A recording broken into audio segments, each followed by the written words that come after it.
आज आपण महाराष्ट्रातील एक खास उत्सवाविषयी बोलणार आहोत।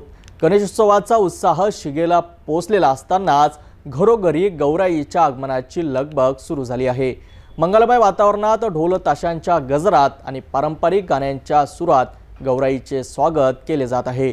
सुख समृद्धी आणि सौभाग्याचे प्रतीक मानल्या जाणाऱ्या गौराईच्या या आगमनाने प्रत्येक घरात आनंदाची लहर पसरली आहे।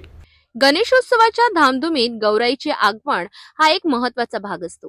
महाराष्ट्राच्या कानाकोपऱ्यात हा उत्सव मोठ्या भक्तिभावाने साजरा केला जातो।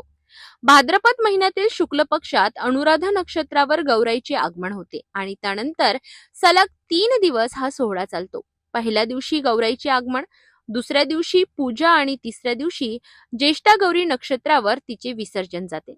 2 भगिनींच्या रूपात आणि त्यांच्या मुलांसोबत गौराईची पूजा केली जाते। या उत्सवादरम्यान प्रत्येक कुटुंबात खास पद्धतींनी नैवेद्य तयार केला जातो। काही ठिकाणी चिंबोळ्या, खीर आणि पुरणपोळीचा नैवेद्य दाखवला जातो, तर काही ठिकाणी गोड आणि तिखट पदार्थांचा बेत असतो। गौराई हे केवळ एक दैवत नसून ते समृद्धी, मंगल कार्य आणि सौख्याचे प्रतीक आहे। म्हणूनच प्रत्येक जण आपल्या घरात सुख, शांती आणि भरभराट यावी अशी कामना करतो। या मंगल प्रसंगी नातेवाईक आणि मित्रमंडळींना प्रसाद आणि शुभेच्छांचे खास आमंत्रण दिले जाते। या 3 दिवसांच्या काळात सर्व कुटुंब एकत्र येतात, आरती करतात आणि पूजेमध्ये सहभागी होतात। गौराईच्या या आगमनाने आपल्या जीवनात सुख, शांती आणि समृद्धी येवो हीच सदिच्छा। तुम्हीही तुमच्या कुटुंबासोबत हा उत्सव साजरा करीत असाल।